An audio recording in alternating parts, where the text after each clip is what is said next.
চোখে দেখতে পেলেন আল্লাহ নবী মুহাম্মদুর রাসূলুল্লাহ সাল্লাল্লাহু আলাইহি ওয়াসাল্লামের সঙ্গে স্বপ্ন যোগে দেখা হয়ে গেল।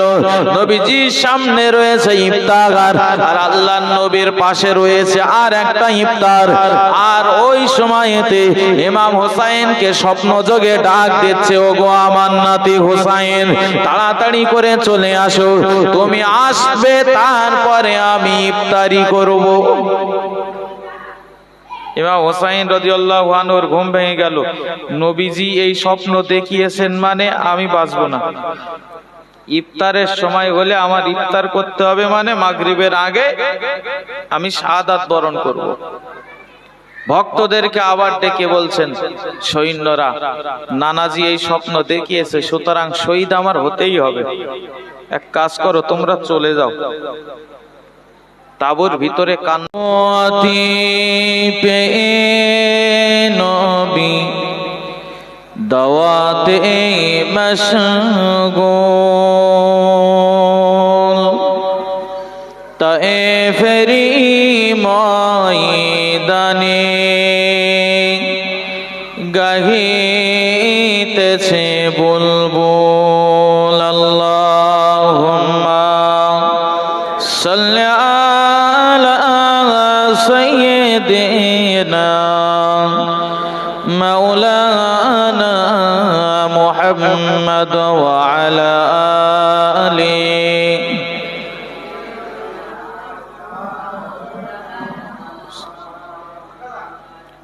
أما بعد فأعوذ بالله من الشيطان الرجيم بسم الله الرحمن الرحيم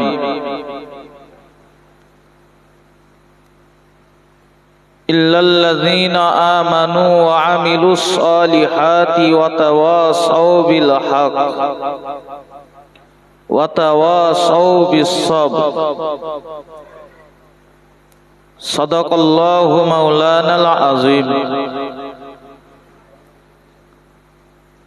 আল্লাহর দরবারে অসংখ্য কোটি শুকরিয়া, যিনি আমাদিগকে পবিত্র মাহে মুহররমের আশুরার দিন আমাদের নসিবে কবুল করে নিয়েছেন। বৎসরের প্রথম মাস মাহে মুহররম, এক বছর অতিক্রান্ত হওয়ার পরে আবার নতুন বছরের সূচনাতে আমাদেরকে উপস্থিত করিয়েছেন। ওই জন্য শুকরিয়া স্বরূপ সকলেই আল্লাহর শুকরিয়া আদায় করি, বলি আলহামদুলিল্লাহ। প্রিয় নবীর শানে জানাই প্রাণ ভরা ভক্তি ভরা দরুদ ও সালাম। মহব্বতের সহিত বলি সাল্লাল্লাহু আলাইহি ওয়াসাল্লাম। প্যারে হাজিরিন, মূলত আজকের এ মজলিসটি পবিত্র আশুরা উপলক্ষে আয়োজিত।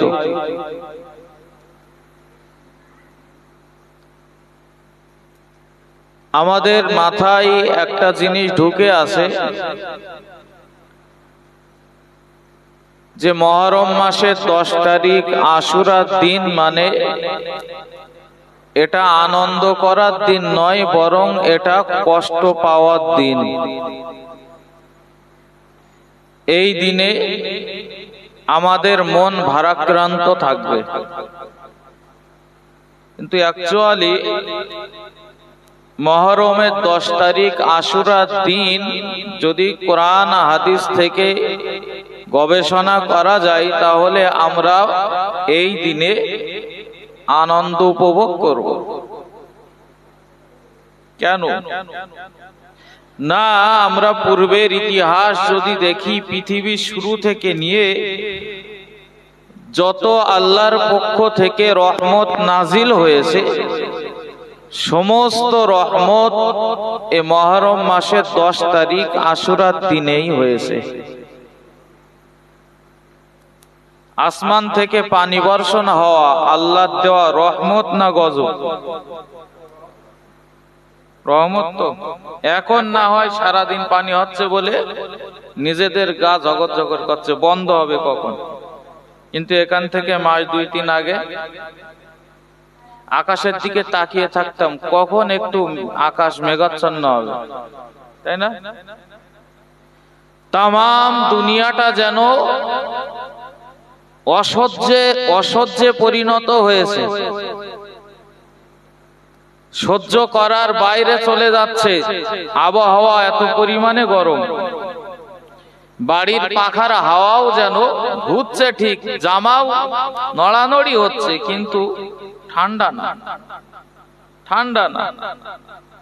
গরম করে রেখেছে তো ছাদ সূর্যের তাপে।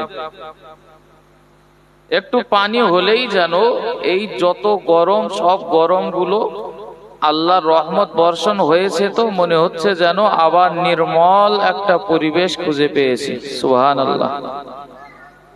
যে আল্লাহর পক্ষ থেকে এই পানি বর্ষণ হওয়া, এটাও একটা রহমত। এই পানি বর্ষণ হয়েছে পৃথিবীর জমিনে, সেটা মহরমের 10 তারিখ আশুরার দিন। সুবহানাল্লাহ। শুধু এখানেই শেষ নয়, আল্লাহর পক্ষ থেকে কত রহমত নাজিল হয়েছে বলতে গেলে এই এমন মজলিস অনেক দিন ধরে চলবে, কিন্তু আমি সংক্ষেপে বলছি। আমি কেন বলেছি এই দিনটা আমাদের আনন্দের দিন, এই দিনটা খুশি হওয়ার দিন। হ্যাঁ, দুঃখ কষ্ট হবে, নবীজির দৈহিত্র, তিনি শাহাদাত বরণ করেছেন, দুঃখ কষ্ট হবে। তাই বলে শুধু দুঃখ কষ্ট নিয়েই বসে থাকবো, সেটা তো হয় না। আমাদেরও তো যেহেতু আল্লাহর রহমত নাজিল হয় এই দিনে, তো রহমত পাওয়ার আশায় আল্লাহর কাছে তো চাওয়া লাগবে, চাইতে তো হবে।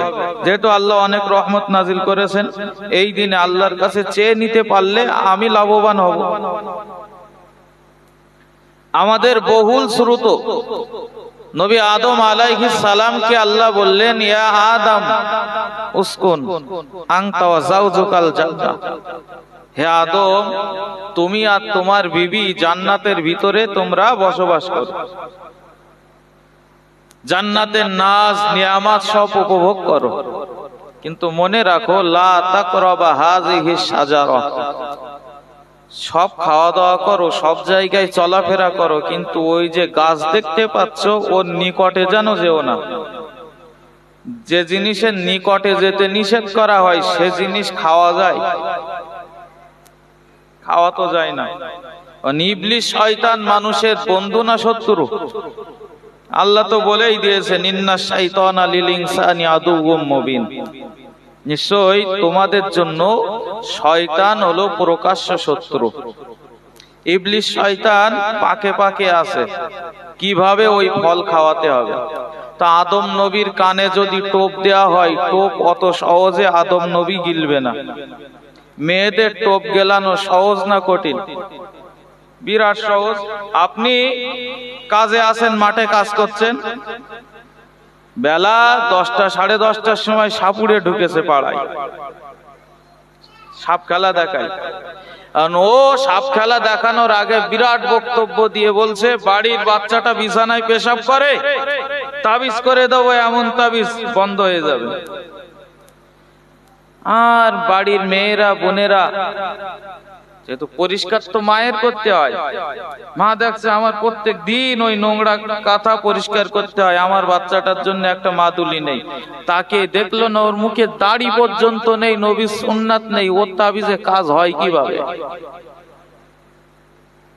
ভাবে নেচ্ছে। মেয়েদের টোপ দেওয়া, আর তারা টোপ গেলে খুব তাড়াতাড়ি। মা মাদ্রাসা, সব মাদ্রাসা না, আপনাদের এখানের কথা বলছি না, মাদ্রাসা নিয়ে ব্যবসা চলছে, বিরাট ব্যবসা। নিজেদের লজ্জা লাগে, পাড়াতে দৈনন্দিন বিভিন্ন জায়গা থেকে ঢুকছে,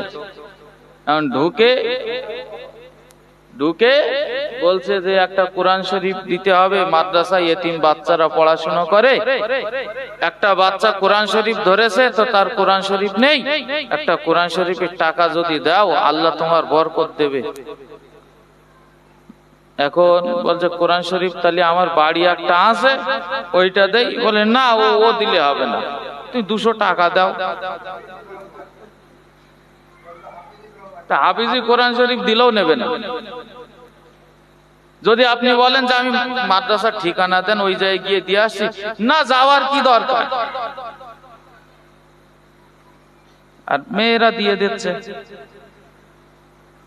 মুসলমানেরা মাথায় রাখুন, কারো দিলে আঘাত দেওয়ার জন্য কথা বলছি না আমি, এটাই বোঝাতে চেয়েছি ইবলিস শয়তান দেখতে পেল আদম নবীর টোপ দেওয়া অত সহজ নয়, বরং বিবি হাওয়ার কানে যদি বলা হয়, বিবি হাওয়াকে এক বাক্যে আমার কথা তার স্বীকারোক্তি করিয়ে নিতে পারবো। ও নবীর ওগো নবীর বিবি, ওগো নবীর বিবি হাওয়া, আল্লাহ পাক রব্বুল আলামিন তোমাদিগকে নাজ নেয়ামতের অধিকারী বানিয়েছেন, সব নাজ নেয়ামত তোমরা উপভোগ করছো ঠিক, কিন্তু আমি শুনতে পেলাম আল্লাহ পাক ফেরেশতাদেরকে নিয়ে পরামর্শ করে নিয়েছে তোমাদেরকে জান্নাত নামীয় জায়গাতে আর রাখবে না, দুনিয়া নামীয় জায়গায় তোমাকে ফেলে রেখে আসবে। কি শোনালে? হ্যাঁ, আল্লাহ পরামর্শ করেছে ফেরেশতাদের সাথে। তাহলে একটা বুদ্ধি দিচ্ছি, ওই যে গাছের ফল খেতে নিষেধ করেছিল, ওই ফল যদি একবার খেতে পারো তাহলে তোমাদের জান্নাত থেকে আল্লাহ বার করে দিতে পারবে না। আচ্ছা, যে আল্লাহ জান্নাতে জায়গা দিয়েছেন ওই আল্লাহ দুনিয়াতে দেওয়ার ক্ষমতা রাখবে না জান্নাতে দেওয়ার ক্ষমতা রাখবে? সব তো আল্লাহর হাতে। কিন্তু ব্যাখ্যা করবো কখন? এখন আদম নবী স্বামী তার কানে বারবার বলছে, শোনো, বিশ্বাস করো, খেয়ে তো নাও, আল্লাহ এই জন্য খেতে নিষেধ করেছে যাতে আমাদের দুনিয়ায় না পাঠাতে পারে। আর খেয়েও নিল, জান্নাতের পোশাক পড়ে গেল, অনেক কথা, দুনিয়ায় পাঠিয়ে দিল, দুনিয়া নামীয় জায়গাতে পাঠিয়ে দিল, দুইজনকে দুই প্রান্তরে। ভয় লাগবে না? লাগবে না? মোড়ে মোড়ে মানুষজন ভর্তি। দুনিয়ায় কজন তখন?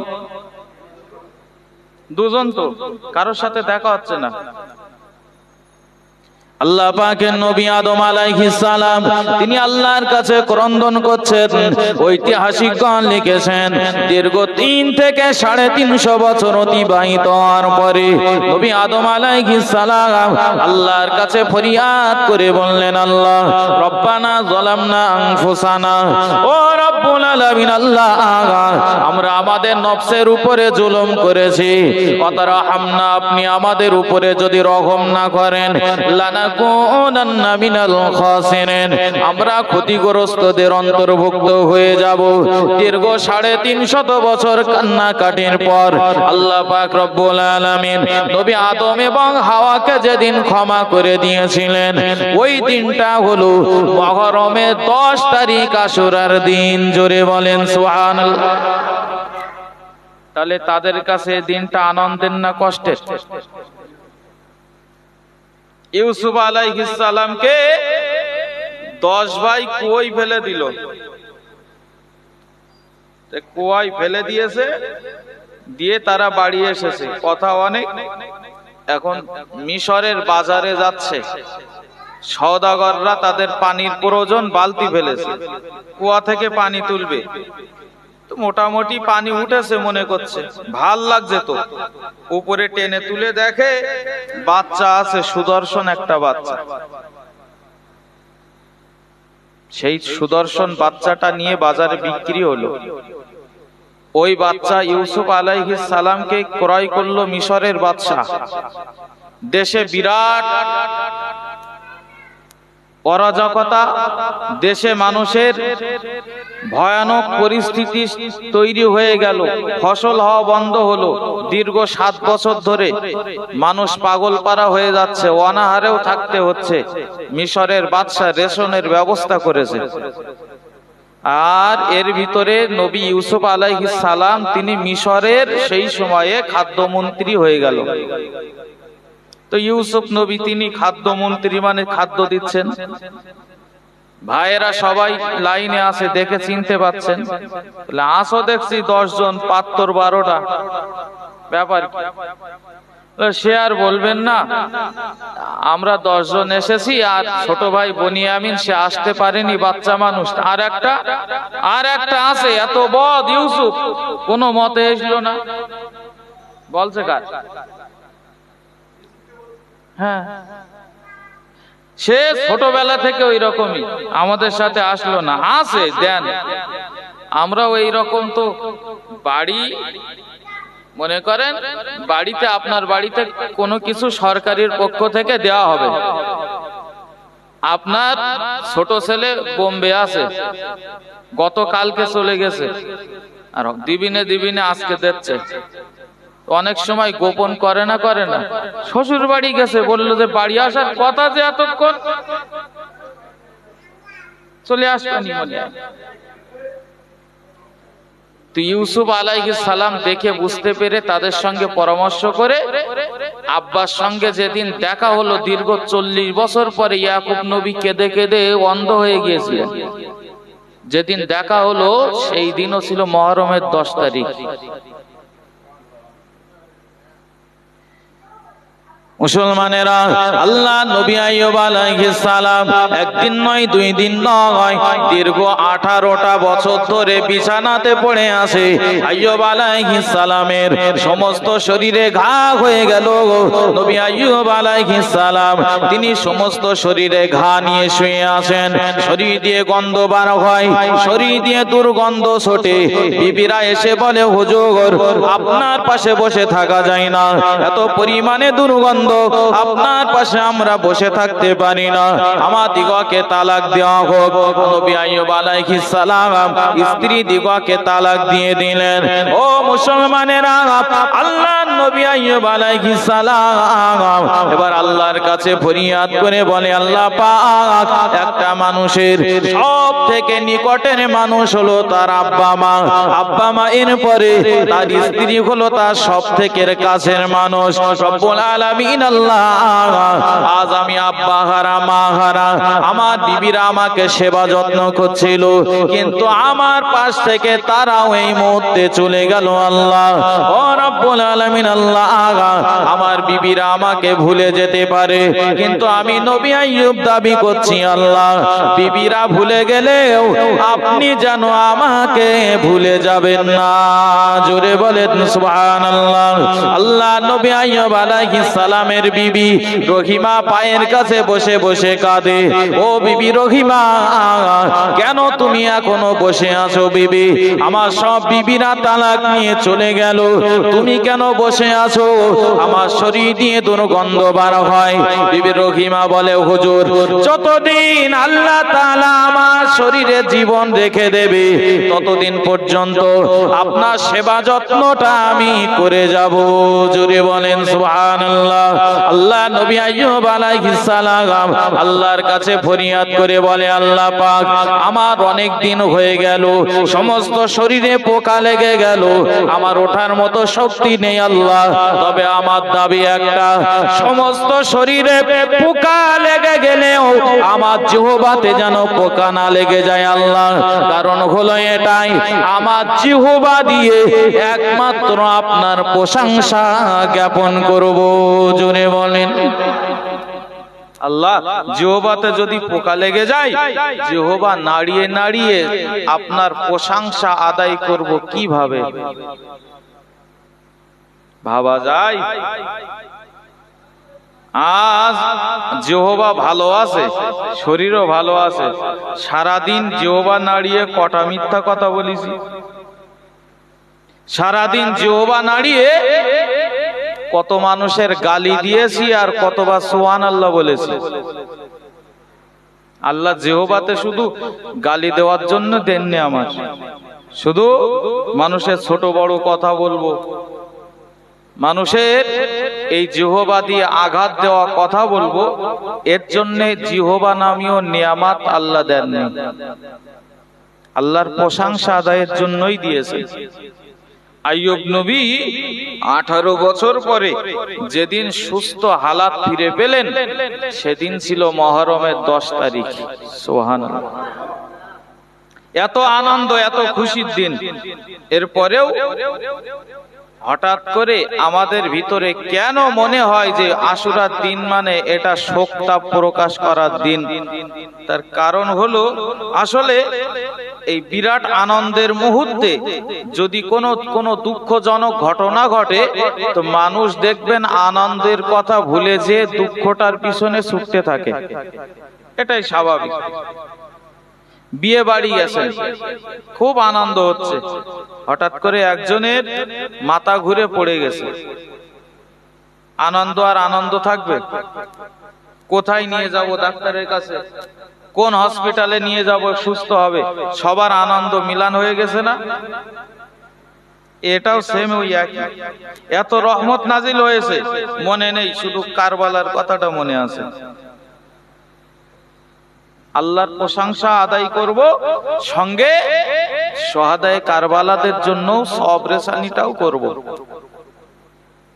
হ্যাঁ, এত কিছু ঘটার পরে নবীজির দৌহিত্র ইমাম হুসাইন রাদিয়াল্লাহু আনহুকে দুনিয়া থেকে বিদায় হতে হয়েছে, শহীদ হতে হয়েছে।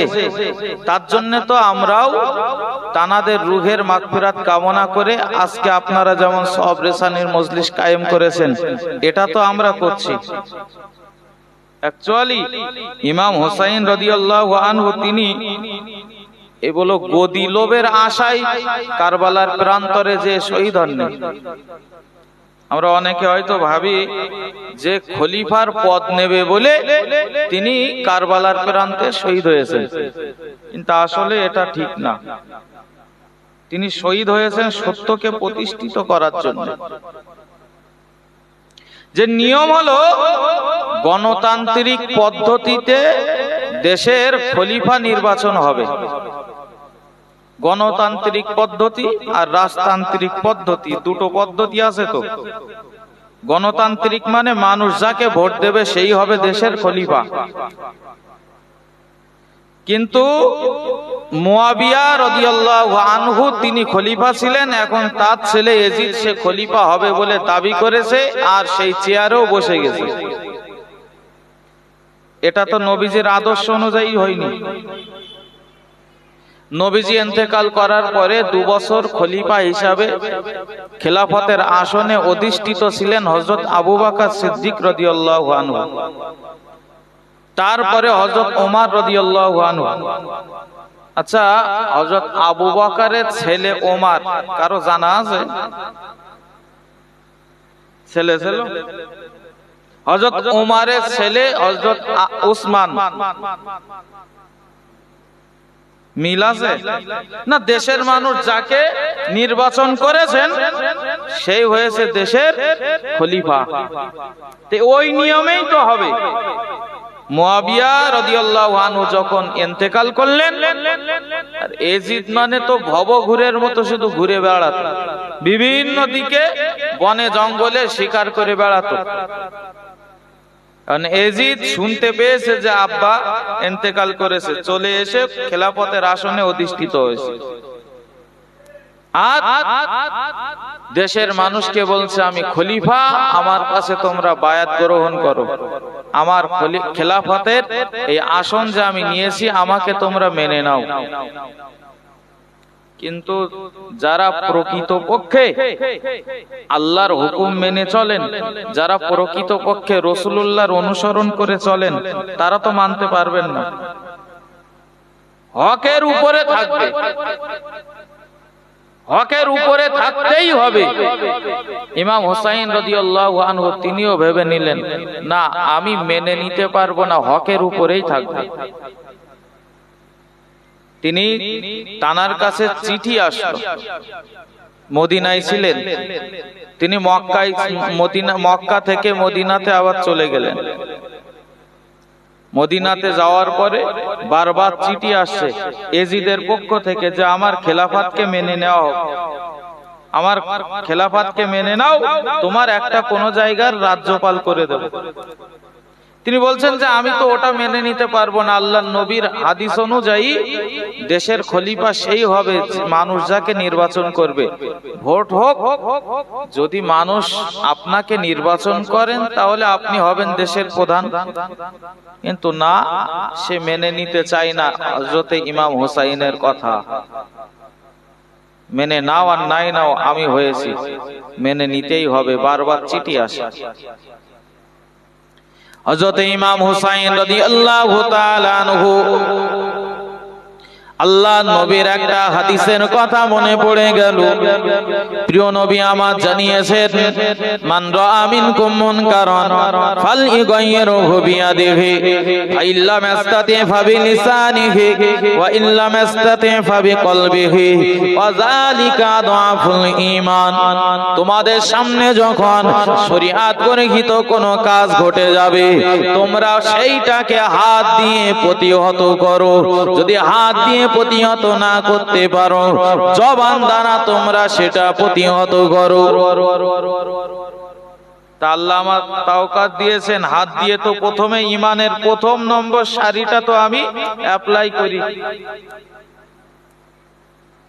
তানার কাছে যখন বারবার চিঠি আসছে, তখন তিনি চলে গেলেন মক্কার মাটিতে। মক্কার মাটিতে যখন পৌঁছে গেছেন, এদিক থেকে কুফার থেকে বারবার চিঠি যাচ্ছে ইমাম হুসাইনের কাছে যে আপনি আসেন, আমরা আপনাকে খলিফা হিসাবে দেখতে চাই। 12,000 চিঠি এসে গেছে। কত হাজার? তার মানে ভালোই লোক ইমাম হুসাইনের পক্ষে। 12,000 চিঠি যখন এসেছে, ইমাম হুসাইন রাদিয়াল্লাহু আনহু ভাবছেন যে ওদের কথা শুনে আমি যদি কুফায় যাই তাহলে ভুল করা হবে। আগে আমার চাচতো ভাই মুসলিম বিন আকিলকে পাঠিয়ে দেখি সত্য সত্যই তারা আমার পক্ষে আছে কিনা।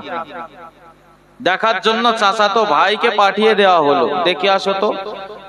কুফার মসজিদে যাওয়ার পরে ইমাম হুসাইনের পক্ষে মানুষ বায়াত গ্রহণ করেছে 18,000। 18,000 মানুষ চাচ্ছে ইমাম হুসাইন দেশের খলিফা হোক, এবং তারা চাচ্ছে ইমাম হুসাইন রাদিয়াল্লাহু আনহু তিনি কুফার মাটিতে আসুক। এটা দেখে তিনি চিঠি লিখলেন, হ্যাঁ কুফার মানুষ আপনাকে চাই, আপনি নিঃসংকোচে এখানে আসতে পারেন। আর মুসলিম বিন আকিল চিঠি পাঠিয়ে দিয়েছে, এদিকে আসছে। আর এর ভিতরে উবাইদুল্লাহ ইবনে জিয়াদ, যে প্রতিনিধি পাঠানো হয়েছিল, প্রতিনিধিকে হত্যা করে ফেললো।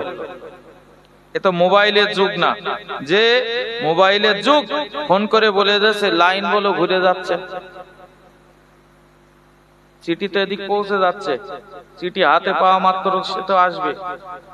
আর উবাইদুল্লাহ ইবনে জিয়াদ মানুষকে অর্থের টোপ দিল, যারা যারা হুসাইনের দল থেকে ছুটে এসে আমার দলে আবার মিশে যাবে তাদেরকে চাকরি দেওয়া হবে। কারো রাজ্যপাল করব, কারো মেম্বার করব, প্রধান করব, এইরকম কারো অফিসের বড় বড় দায়িত্বে দেওয়া হবে। চাকরির জন্য মানুষ কত কি না করছে, ঘুষ দিয়ে কত কি করছে, মিথ্যা বলে সব ঘুরে গেছে। কতজন জানেন?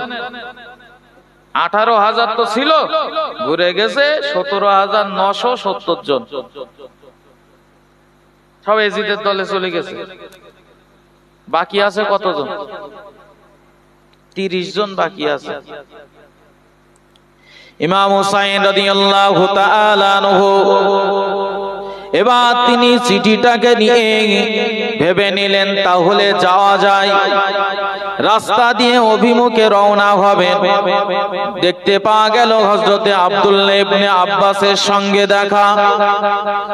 ও ইমাম হুসাইন, কোথায় চললে? 70 জন, অন্য বর্ণনায় আছে 72 জন সঙ্গী নিয়ে। বলে আমরা কুফার ময়দানের দিকে যেতে চাই। বলে কুফার ময়দানে যাবেন না, কারণ কুফার মানুষেরা আপনার আব্বার সঙ্গেও দ্বিচারিতা করেছিল, কুফার ময়দানে যেতে হবে না। ইমাম হুসাইন রাদিয়াল্লাহু তাআলা আনহু বললেন, আমার সামনে, আমার চোখের সামনে ইসলামের একটা রুকুনকে ধ্বংস করে দেওয়া হচ্ছে। আমার নানাজির রেখে যাওয়া পন্থা হলো গণতান্ত্রিক পদ্ধতিতে দেশের খলিফা নিযুক্ত করা হবে। সুতরাং আমার চোখের সামনে আমার নানাজির সুন্নাতটাকে দুনিয়া থেকে ধূলিসাৎ করে দেওয়ার চেষ্টা চলছে। আমি কেমন করে এটা মেনে নিতে পারি? আমি চলে যাব। আমি চলে যাব উবাইদুল্লাহ ইবনে জিয়াদের পক্ষ থেকে। সেখান থেকে আমার কাছে চিঠি এসেছে, উবাইদুল্লাহ ইবনে জিয়াদের পক্ষে বেশি মানুষ নেই, 18,000 মানুষ আমাকে তারা চাইছে, ওইখানে আহ্বান করছে। ইমাম হুসাইন রাদিয়াল্লাহু তাআলা আনহু হযরত আব্দুল্লাহ ইবনে আব্বাসের কথায় কর্ণপাত করলেন না। তিনি আবারও সংকল্প করে নিলেন যে আমি যাবই। ইমাম হুসাইন রাদিয়াল্লাহু তাআলা আনহু তিনি সংকল্প থেকে এক পা তিনি পিছু হননি।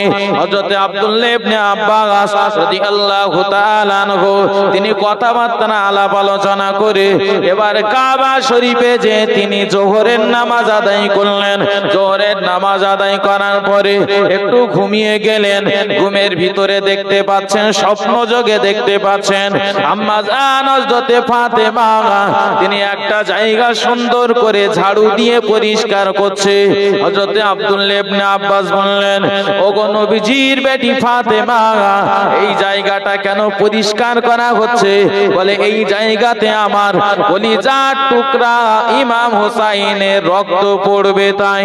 ও মুসলমানেরা, হযরত ইমাম হুসাইনকে আবার ডেকে বলা হলো, খবরদার আপনি যাবেন না, আপনার সঙ্গে তারা সৎ আচরণ করবে না, আপনার আব্বার মতো ব্যবহার করবে তারা।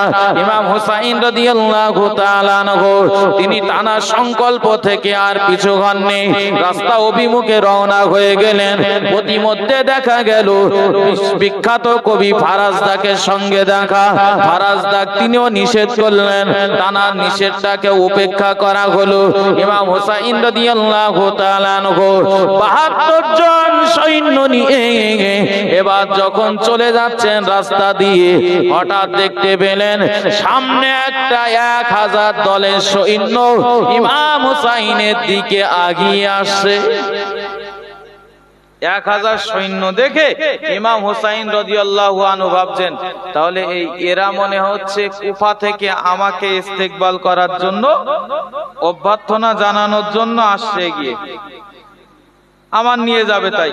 তো তারা যখন এসেছে তাদের ভিতরে 1000 জনের ভিতরে যে লিডার তার নাম হলো হোর। হোরকে বলছে যে তোমরা কার পক্ষ থেকে এসেছো?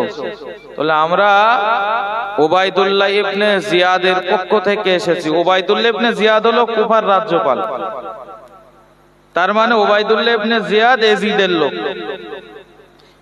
উবাইদুল্লাহ ইবনে জিয়াদের পক্ষ থেকে এসেছি। তাহলে কিসের জন্য? বলে তোমাকে ধরে নিয়ে যাব উবাইদুল্লাহ ইবনে জিয়াদের কাছে। বলে কি বলো? আমি তো যাচ্ছি পরামর্শ করতে এজিদের সঙ্গে, যে কেন সেই সিদ্ধান্তটা নিল, তার কি জানা নেই দেশের খলিফা কে হবে, কিভাবে হবে?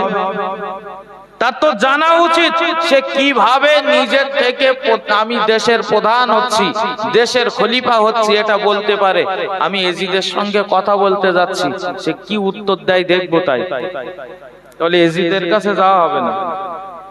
তার মানে হ্যাঁ, যেতে হবে কোথায়?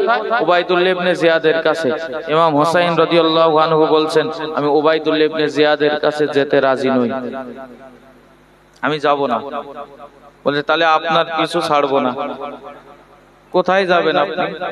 আপনার সঙ্গী হিসাবেই থাকবো। আসরের নামাজের সময় হয়ে গেছে। এই কথাবার্তা আলাপ আলোচনা করতে করতে আসরের নামাজের সময় হয়ে গেল। ও মুসলমানেরা, হযরত ইমাম হুসাইন রাদিয়াল্লাহু তাআলা আনহু এবার সৈন্যদের উদ্দেশ্যে ডেকে বলেন, আসরের নামাজের সময় হয়ে গেছে, নামাজ আদায় করতে হবে। তাহলে জামাত কি দুটো হবে না একটা হবে? একটা হবে। একটা যেহেতু জামাত হবে, তা ইমামতি আমি করব না আপনাদের পক্ষ থেকে কেউ ইমাম হবে? হুজুর কি কথা বলেন, আপনি হলেন নবীজির নাতি, আপনি ইমামতি করবেন, আপনার পিছনে আমরা নামাজ আদায় করব। কথাবার্তা বিরাট খারাপ বলছে, বিরাট ফাইন না? তারাও নামাজ পড়বে বলো, আপনি ইমামতি করবেন, আপনার পিছনে আমরা নামাজে ইক্তেদা করব। আপনি পিছনে থাকলে হয়? ইমাম হোসাইন রাদিয়াল্লাহু আনহু তিনি নামাজের ইমামতি করলেন। তারা বলছে যেতে দেব না, কোথাও যেতে হবে উবাইদুল্লাহ ইবনে জিয়াদের কাছে। ইমাম হোসাইন রাদিয়াল্লাহু তাআলা আনহু আবার রাস্তা হাঁটতে শুরু করে দিলেন। যেতে যেতে যেতে যেতে কারবালার প্রান্তরে পৌঁছে গিয়েছেন। ইমাম হোসাইন রাদিয়াল্লাহু তাআলা আনহু কারবালার মাটিতে যখন পৌঁছে গেছেন, বলছে আপনাকে কোথাও যাওয়া হবে না, আপনাকে উবাইদুল্লাহ ইবনে জিয়াদের কাছে নিয়ে যাব। ও মুসলমানেরা, 1000 সৈন্য ছিল, বিরোধী সৈন্য 1000, আর ইমাম হোসাইনের সঙ্গে রয়েছে 72 জন। এদিকে দেখা গেল আরো 4000 একটা সৈন্য দল উবাইদুল্লাহ ইবনে জিয়াদের পক্ষ থেকে 1000 সৈন্যের সঙ্গে আবার মিশে গেল। হয়ে গেল কত? 5000। আর এদিকে 72 জন। সেদিনটা ছিল মুহররম মাসের 2 তারিখ, মুহররমের 2 তারিখ। মুহররমের 2 তারিখ থেকে নিয়ে লড়াই হয়েছে একদিন, লড়াই হয়েছে 10 তারিখেই, আর 2 তারিখ থেকে নিয়ে 9 তারিখ পর্যন্ত শুধু ওই কসলা কসলি, যেতে হবে যাব না, যেতে হবে আমি যাব না, আমি যাব এজিদের কাছে, তার সঙ্গে কথা বলবো। কি বলতে চাই? কেন এমন সিদ্ধান্ত? এখন যখন যুদ্ধ শুরু হচ্ছে না, উবাইদুল্লাহ ইবনে জিয়াদ সে দেখছে যে দাম তো আমার বাড়াতে হবে, আমি নিয়ে যাব ডাইরেক্ট। যদি ইমাম হোসাইন চলে যায় এজিদের কাছে, তাহলে আমার কোনো দাম তো থাকলো না, আর আমি নিজে যদি নিয়ে যেতে পারি, এজিদ আমার ভালো বলবে তো, আমি নিয়ে যাব, ডাইরেক্ট গেলে হয়। আসলে ব্যাপার হলো এটা যে নিজে যেতে পারবে না, আমি নিয়ে যাব। উবাইদুল্লাহ ইবনে জিয়াদ আরো কিছু সৈন্য জোগাড় করলেন, আর করে বলছে তোমাদের পক্ষ থেকে কে আসো, যাও যুদ্ধ ঘোষণা শুরু করে দাও, তা না হলে সে আসবে না, যুদ্ধ না করা পর্যন্ত সে আসতে চাইবে না, তাকে তোমরা ধরে নিয়ে আসো, দরকার হয় যুদ্ধ করতে হবে। কে যাবে? ওই সময় সীমার বলছে যে আমি যেতে চাই, তবে আমার 4টে ভাগনা আছে যে ইমাম হোসাইনের দলে, তো ওদের উপায় কি হবে? যদি যুদ্ধ হয় ভাগনার তো মারতে হবে। তার মানে হযরত আলী রাদিয়াল্লাহু আনহু তিনি শহীদ হয়েছেন।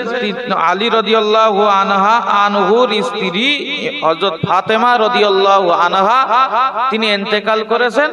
তারপরে আলী রাদিয়াল্লাহু আনহু তিনি আবার একটা বিয়ে করেছিলেন।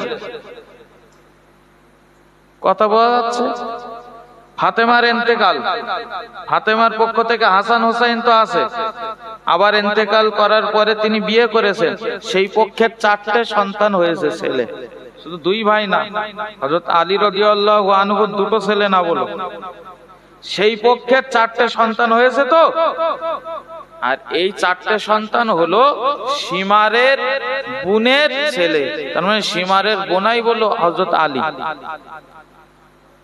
তা আমার ভাগনাদের উপায় কি হবে? বলে যাও তোমার ভাগনাদের তোমার দলে ডেকে নাও, তাদের গায়ে হাত লাগবে। সীমা চলে গেল, কারবালার প্রান্তরে পৌঁছে যাওয়া হলো। তার ভাগনাদের উদ্দেশ্যে ডাক দিয়ে বলা হচ্ছে, ওগো আমার ভাগনারা, তোমরা কোথায় আছো? আমার দলে চলে আসো, যুদ্ধ শুরু করে দেব, তাহলে তোমরা ক্ষত বিক্ষতের হাত থেকে বেঁচে যাবে, তোমাদেরকে অনেক পুরস্কার দেওয়া হবে। আজ সাম্রাজ্যের দায়িত্ব সব আমাদের হাতে, তোমরা ইমাম হোসাইনের দল থেকে ছুটে চলে আসো। 4 ভাই এক বাক্যে বলল, আমরা সত্যের উপরে আছি, আমাদের ভাই ইমাম হোসাইন রাদিয়াল্লাহু তাআলা আনহু তিনিও সত্যের উপরে আছেন, সুতরাং জীবন যদি চলে যায়, সত্য পথ থেকে কোনোদিন মিথ্যা রাস্তায় যেতে চাই না। একটু মহব্বত করে বলেন সুবহানাল্লাহ। যতই কষ্ট হোক শাহাদাত যদি বরণ করে নেওয়া হয়, মিথ্যার সঙ্গে কখনোই আপোষ করব না। ইমাম হোসাইন রাদিয়াল্লাহু আনহু দলে রয়েছেন, এদিকে সীমারের মাথায় আসমান ভেঙে পড়েছে, কি সর্বনাশ, তরবারি তো চালাতে হবে ভাগনাদের উপরে, কিন্তু কিছু তো করার নেই, যদি না চালাই তো আমার গলা থাকবে না, আমার তো দরকার আছে এখনো অনেক অনেক আমার, যে আমি এই দেশের একটা রাজ্যপাল হওয়ার স্বপ্ন, আমি যদি রাজ্যপাল একটা হয়ে যেতে পারি। কথাবার্তার আলোচনা হচ্ছে, ইতিমধ্যে আর একটা চিঠি পাঠানো হলো উবাইদুল্লাহ ইবনে জিয়াদের পক্ষ থেকে, যুদ্ধ যদি আরম্ভ না হয় সেদিন 9 তারিখ, মুহররমের 9 তারিখ সকালে, যুদ্ধ যদি আরম্ভ না হয় দেরি করো না, যুদ্ধ এমনি শুরু হয়ে যাবে। ফোরাত নদীর তীরে তোমরা পানির উপরে অধিকার প্রতিষ্ঠিত করো। 500 সৈন্য, এজিদ বাহিনীর দলের মানুষ 500 সৈন্য লাইনে দাঁড়িয়ে গেছে ফোরাত নদীর তীরে। ইমাম হোসাইন রাদিয়াল্লাহু আনহু তিনি একবারও ভাবতে পারেননি যে অন্তত পানি বন্ধ করে দেবে এরা। পানি জিনিস কোনোদিন বন্ধ করতে নেই। ছোট ভাই আল্লাহ তার ধন সম্পত্তি একটু বেশি দিয়েছে, বাড়িতে একটা বেশি পাইপের কল পুঁতেছে। মেজো ভাই গরিব মানুষ, যদি সেই মেজো ভাইয়ের বাড়ি থেকে একটু কলে এসে পানি নিতে আসে না, পায়ের জুতোর একটা ছাপ পড়ে থাকলেও বলে দুনিয়ার যা গু গোবর সব লাগিয়ে তুই যায়, সহ্য করতে পারেন। পানি খেতে আসছে তো, পানি জিনিস বন্ধ করবেন না। তো পানির উপরে অধিকার যখন প্রতিষ্ঠিত হয়ে গেল, ইমাম হুসাইন রাদিয়াল্লাহু আনহু তিনি কয়েকজনকে পাঠালেন, যাও না একটু পানির ব্যবস্থা করা যায় কিনা, সারাদিন তো পানি পান করা হলো না, সন্ধ্যা হয়ে আসছে, একটু পানি পান করা যায় কিনা। গেল, যাওয়ার পরে খুব চেষ্টা করলো, 500 জন মানুষ কিভাবে নিয়ে আসবে তাদের কাছ থেকে পানি, কেউ পানি দিল না, ফিরে চলে এসেছে। বলছে দিয়েছে পানি? না। রাত হয়ে গেল, এশার নামাজ আদায় করে নিলেন। গভীর রাতের বেলাতে ইমাম হুসাইন রাদিয়াল্লাহু তাআলা আনহু তাহাজ্জুদের সালাত আদায় করে নিয়ে সমস্ত সৈন্যদের উদ্দেশ্যে ডেকে বলছে, ওগো আমার সৈন্যরা, সমস্ত মানুষরা তোমাদের উপরে কারো টার্গেট নয়, টার্গেট হলো একমাত্র আমার উপরে, আমার উপরে তাদের টার্গেট। আমাকে তারা উবাইদুল্লাহ ইবনে জিয়াদের কাছে নিয়ে যেতে পারলে তাদের উদ্দেশ্য সফল হয়ে যাবে, তারা আমাকে হত্যা করে ফেলতে পারলে তাদের উদ্দেশ্য সফল হয়ে যাবে। ও আমার ভক্তরা, ওগো 72 জন সৈন্য দল, সুতরাং তোমাদের উপরে যেহেতু টার্গেট নেই, যাও এই রাতের বেলাতে তোমরা চলে যাও প্রত্যেকেই নিজ নিজ বাড়ির দিকে। সমস্ত সৈন্যবাসীদের পক্ষ থেকে কান্নার রোল চলে আসলো। হুজুর আপনি কি বলেন?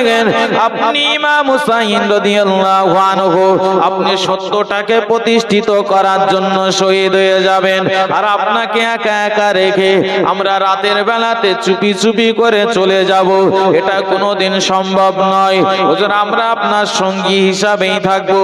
ইমাম হুসাইন রাদিয়াল্লাহু আনহু অনেক বোঝাপড়া করালেন, দেখো তোমাদের উপরে কোনো তাদের রাগ নেই, একমাত্র রাগ ক্ষোভ আমি হুসাইন আমার উপরে, সুতরাং তোমরা কেন আমার জন্য তোমরা যুদ্ধ ময়দানে নামবে? কেউ যখন পাশ থেকে সরে গেল না, রাতের বেলাতে ইমাম হুসাইন আবার ঘুমিয়ে পড়লেন তাহাজ্জুদের পরে। আর স্বপ্ন যোগে দেখতে পেলেন আল্লাহ নবী মুহাম্মদুর রাসূলুল্লাহ সাল্লাল্লাহু আলাইহি ওয়াসাল্লামের সঙ্গে স্বপ্ন যোগে দেখা হয়ে গেল। নবীজির সামনে রয়েছে ইফতার, আর আল্লাহর নবীর পাশে রয়েছে আর একটা ইফতার। আর ওই সময়তে ইমাম হুসাইনকে স্বপ্ন যোগে ডাক দিচ্ছে, ওগো আমার নাতি হুসাইন, তাড়াতাড়ি করে চলে আসো, তুমি আসবে তারপরে আমি ইফতারি করব। ইমাম হুসাইন রাদিয়াল্লাহু আনহুর ঘুম ভেঙে গেল, নবীজি এই স্বপ্ন দেখিয়েছেন মানে আমি বাঁচব না, ইফতারের সময় হলে আমার ইফতার করতে হবে, মানে মাগরিবের আগে আমি শাহাদাত বরণ করব। ভক্তদেরকে আবার ডেকে বলছেন, সৈন্যরা, নানাজি এই স্বপ্ন দেখিয়েছে, সুতরাং শহীদ আমার হতেই হবে। এক কাজ করো, তোমরা চলে যাও। তাঁবুর ভিতরে কান্নার রোল পড়ে গেল। ইমাম হুসাইন রাদিয়াল্লাহু আনহু ফজরের নামাজ আদায় করলেন। ফজরের নামাজ আদায় করে তিনি এবার ঘোড়াটা নিয়ে চলছেন উবাইদুল্লাহ ইবনে জিয়াদের সৈন্য তথা এজিদ বাহিনীর দিকে। মুসলমানেরা মাথায় রাখুন, ইমাম হুসাইন রাদিয়াল্লাহু তাআলা আনহু এবার ঘোড়ার পিঠে সওয়ার হয়ে দৌড়াতে লাগলেন। এজিদ বাহিনীর দলের সামনে পৌঁছে গেলেন। ও এজিদ বাহিনীর মানুষেরা, তোমরা কি আমাকে চেনো না? আমি অন্য কেউ নয়, আমি গোলাম দিন ও দুনিয়ার বাদশাহ হাবিবুল্লাহ জনাবে মুহাম্মদুর রাসূলুল্লাহ। তার দৈহিত্র আমি ইমাম হুসাইন। আমার নানাজি সৃষ্টি না হলে কুল কায়নাত কোনো কিছুই সৃষ্টি করা হতো না। তার নাতি হলাম আমি। তোমরা আমাকে কি চেনো না? তোমরা এটা মনে রাখো, আল্লাহর নবী জানিয়েছেন, আল্লাহ পাকের নবী জানিয়েছেন, জান্নাতের ভিতরে যত নারীরা প্রবেশ করবে, আমার বেটি ফাতেমা জান্নাতি নারী দিগের লিডার হয়ে যাবে। সেই জান্নাতি নারী দিগের সর্দারিনী মা ফাতেমার বেটা আমি। ও এজিদ বাহিনীর মানুষেরা, আল্লাহর নবী জানিয়েছেন জান্নাতে যুবকদের সর্দার হলো হাসান আর হুসাইন। সুতরাং তোমরা কার বিরুদ্ধে লড়াই করতে যাচ্ছ? আমাকে কি তোমরা চিনতে পারছো না? অনেক কথা বলার পরে যখন অনেক কথাবার্তার আলাপ আলোচনা হচ্ছে, এমন সময়েতে সীমার বলে উঠলো, পিছন দিক থেকে আওয়াজ দিয়ে উঠলো, কেন তোমরা এখনো দাঁড়িয়ে রয়েছো? তোমরা যুদ্ধ শুরু করে দাও, তোমরা যুদ্ধ আরম্ভ করে দাও। আর বলার সাথে সাথে এজিদ বাহিনীর পক্ষ থেকে একটা তীর ইমাম হুসাইন রাদিয়াল্লাহু আনহুদের তানাদের দলের উপরে ছুড়ে মারা হলো। যুদ্ধ আরম্ভ হয়ে গেল, বিরাট যুদ্ধ চলছে। ইমাম হুসাইন রাদিয়াল্লাহু তাআলা আনহু এবং তার সৈন্যরা এবার বিসমিল্লাহি আল্লাহু আকবার বলে যুদ্ধ ময়দানে ঝাঁপিয়ে পড়েছে।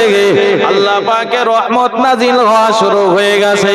যেই সামনে আসে তাকে দুনিয়া থেকে বিদায় করে দেওয়া হয়। বিশেষ করে ইমাম হুসাইন রাদিয়াল্লাহু আনহুর সামনে যে চলে আসে, ইমাম হুসাইন রাদিয়াল্লাহু আনহু এমন জোরে আঘাত করে শরীর থেকে এক এক কোপে মাথাটা তার মুন্ডটা আলাদা হয়ে যায়। এজিদ বাহিনীর শত্রু পক্ষরা, এজিদ বাহিনীর কেউ আর ইমাম হুসাইনের সামনে আসতে সাহস পায় না। এমন সময় দেখা গেল একটা ঘোড়সওয়ার এসে দৌড়াতে লেগেছে ইমাম হুসাইনের দিকে আক্রমণ করবে বলে, কিন্তু ওই ঘোড়াটা এত পরিমাণে উল্টা পাল্টা দৌড়াতে লেগেছে, ঘোড়ার পিঠ থেকে পড়ে যেয়ে সঙ্গে সঙ্গে মারা গেল। এমন কাজ যখন দেখছে তারা, কেউ আর ইমাম হুসাইন রাদিয়াল্লাহু আনহুর সামনে এসে যুদ্ধ করার সাহস পাচ্ছেন না। মনে রাখতে হবে, গতকাল থেকে পানি খাওয়া বন্ধ, তথা 9 তারিখ থেকে আর পানি তারা দিচ্ছে না। 9 তারিখ থেকে পানি পান করার মতো তাদের আর সুযোগ হলো না। সারা রাত পানি না পান করে সকালে তো ফজরের পরে যুদ্ধ শুরু হয়েছে। পানির পিপাসাও তো লেগেছে, কষ্ট হয়ে গিয়েছে। ইমাম হুসাইন রাদিয়াল্লাহু আনহু এবার তাঁবুর দিকে চলে গেলেন। অন্য সৈন্যরা যুদ্ধ করছেন। তাঁবুর ভিতরে যাওয়ার পরে দেখতে পেলেন ছোট্ট শিশু বাচ্চা আলী আসগার পানির পিপাসার জন্য চিৎকার করছে, পানির জন্য ছটফট করছে। বিবি শাহরবানু বলছে, হুজুর তারা তো আমাদের পানি দেয়নি গতকাল থেকে, তো আমাদের এই যে বাচ্চা মানুষ, আমাদের দুধের বাচ্চা আলী আসগার, একে যদি একটু পানি না পান করানো হয় আর বাঁচানো সম্ভব না। পানির তৃষ্ণার জন্য তো ছটফট করছে। ইমাম হুসাইন রাদিয়াল্লাহু আনহু তানার তো মায়া হচ্ছে, কি করব, গতকাল থেকে তো আমি অনেককে পাঠিয়েছি কিন্তু পানি দিচ্ছে না। 500 জন সৈন্য ফুরাত নদীর তীরে দাঁড়িয়ে আছে, পানি না দিলে পান করাবো কিভাবে? বুকের দুধও শুকিয়ে গেছে যে একটু দুধ পান করাবে, বাচ্চা মানুষ কাতরাচ্ছে। আল্লাহর নবীর দৈত্যরু ইমাম হুসাইন রাদিয়াল্লাহু তাআলা আনহু এবার ছোট্ট বাচ্চাকে নিয়ে আলী আসগারকে কোলে করে নিয়ে দৌড়াতে লাগলেন। ইয়াজিদ বাহিনীর দলের সামনে হাজির হয়ে গেলেন। ও ইয়াজিদ বাহিনীর মানুষেরা, আজ তোমরা আমাদের উপরে পানি পানি দেওয়া বন্ধ করে দিয়েছো। গতকাল 9 তারিখ থেকে এই পর্যন্ত আমাদেরকে এক ফোঁটা পানি পান করতে দাওনি। এর জন্য কোনো দুঃখ নেই, কষ্ট নেই। আমার সৈন্যরা না খেয়ে রয়েছে, আমার সৈন্যরা সবাই পিপাসার্ত হয়ে আছে। আমাদের তাঁবুর ভিতরে মহিলারা তারাও পিপাসার্ত অবস্থায় রয়েছে। কিন্তু তোমরা লক্ষ্য করে দেখো, আমার কলেজে শিশু পুত্র রয়েছে, আমার আলী আসগার দুধ পান করে ছোট্ট মানুষ। আমাদের পানি বন্ধ করে দাও, এতে কোনো দুঃখ নেই। তবে এই বাচ্চা মানুষটার জন্য তোমরা পানি বন্ধ করে দিও না, অন্তত একটু পানি দাও, সে যেন একটু শান্তি করে পানিটা পান করতে পারে। কিন্তু না না না, না না, তাদের পক্ষ থেকে পানি দেওয়ার কোনো ইঙ্গিত পাওয়া গেল না। ইয়াজিদ বাহিনীর দলের উদ্দেশ্যে ইমাম হুসাইন আবারও বললেন, ও ইয়াজিদ বাহিনীর দলেরা, তোমরা আমাদের পানি দেওয়া বন্ধ করে দাও, কিন্তু আমার কলেজে আমার বাচ্চাটা রয়েছে, আমার বাচ্চাটাকে একটু তোমরা পানি দাও। তোমরা মনে রেখে দাও, কিয়ামতের ময়দানে আমার নানা সুপারিশ ব্যতীত তোমরা কেউ জান্নাতি হতে পারবে না। সুতরাং যদি সুপারিশ পেতে হয় তাহলে তোমরা একটু পানি দাও। তাদের পক্ষ থেকে পানি দেওয়া হলো না। ইমাম হুসাইন রাদিয়াল্লাহু তাআলা আনহু এবার ইয়াজিদ বাহিনীর লক্ষ্য করে বললেন, হে ইয়াজিদ বাহিনীর সৈন্যরা, তোমরা প্রত্যেকেই আল্লাহর নবীর জবান থেকে হাদিসের মাধ্যমে শুনেছো, কিয়ামতের ময়দান হবে অত্যন্ত কঠিন জায়গা। মানুষেরা ঘামে হাবুডুবু খেতে থাকবে, মাথার অতি নিকটে সূর্য চলে আসবে, সূর্যের 12টা মুখ খুলে দেওয়া হবে, মানুষেরা পানি পানি পানি পানি করে চিৎকার করতে থাকবে, কোথাও কোথাও পানি মিলবে না। মাথার অতি নিকটে সূর্য, মাথার ঘিনগুলো টকবক করে ফুটতে থাকবে। ওই কঠিন দিবসে আল্লাহ পাক রব্বুল আলামিন আমার নানাজিকে হাউজে কাউসারের মালিক বানিয়ে দেবেন। আমি ইমাম হুসাইন তোমাদের কাছে আজ দুনিয়া থেকে একটু ঋণ চাচ্ছি, পানির ঋণ। কিয়ামতের ময়দানে আমার নানাজির হাত থেকে হাউজে কাউসারের পানি তোমাদেরকে পান করিয়ে ঋণ পরিশোধ করে দেব। তোমরা একটু পানি দাও আমার পুত্রের জন্য। কারো দিল নরম হয় না। এমন মুহূর্তে ইয়াজিদ বাহিনীর পক্ষ থেকে একটা তীর ছুটে এসে লেগে গেল হযরতে ইমাম হুসাইনের কোলে থাকা পুত্র আলী আসগারের বুকে বিদ্ধ হয়ে গেল। গল গল করে রক্ত বার হতে লাগে। ইমাম হুসাইন রাদিয়াল্লাহু তাআলা আনহু কাঁদতে কাঁদতে তাবুত দিকে চলে গেলেন। ও বিবি শাহরবানু, দিয়েছিলে সন্তানকে পানি পান করানোর জন্য, কিন্তু পানি পান করাতে আমি পারলাম না। তাদের মন ছোট্ট শিশুটার দেখে একটু গলে গেল না। তারা পানি না পান করিয়ে গে তারা তাকে শহীদ করে দিয়েছে।